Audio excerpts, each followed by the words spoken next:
À Paris, un gilet jaune a été filmé en train de jeter un kakatov sur le préfet de police Didier Lallemand. Il a été rapidement interpellé par 350 forces de l'ordre, 18 drones et 7 blindés, puis en comparution immédiate, condamné à la prison à perpétuité. 11 500 prisonniers ont été libérés par la ministre de la Justice, Nicole Belloubet, dont au minimum 25 djihadistes, qui n'ont bien évidemment pas été munis de bracelets électroniques, puisque, en revanche, de nombreuses associations se sont rapidement mobilisées pour leur trouver des logements proches de nos églises. Un couple et leurs 2 enfants ont été verbalisés sur une plage à Mimizan.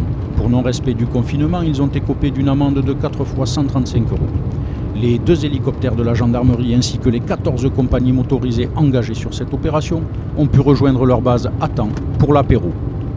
Le ministre de l'Intérieur, Christophe Castaner, a tenu à féliciter officiellement ses troupes pour leur engagement sur le terrain.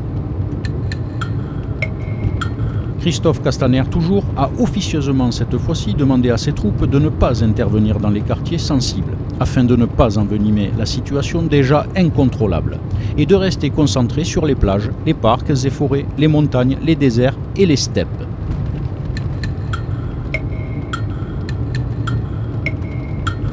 Nous allons écouter maintenant un extrait de la 6e symphonie d'un des plus grands compositeurs du XXe siècle, le russe Dimitri Boyanovitch, né en 1908. Mais dans la Russie de Staline, la musique doit être majestueuse et solennelle, égard à celui qui ne respecte pas les règles. Écoutons ensemble Dimitri Boyanovitch.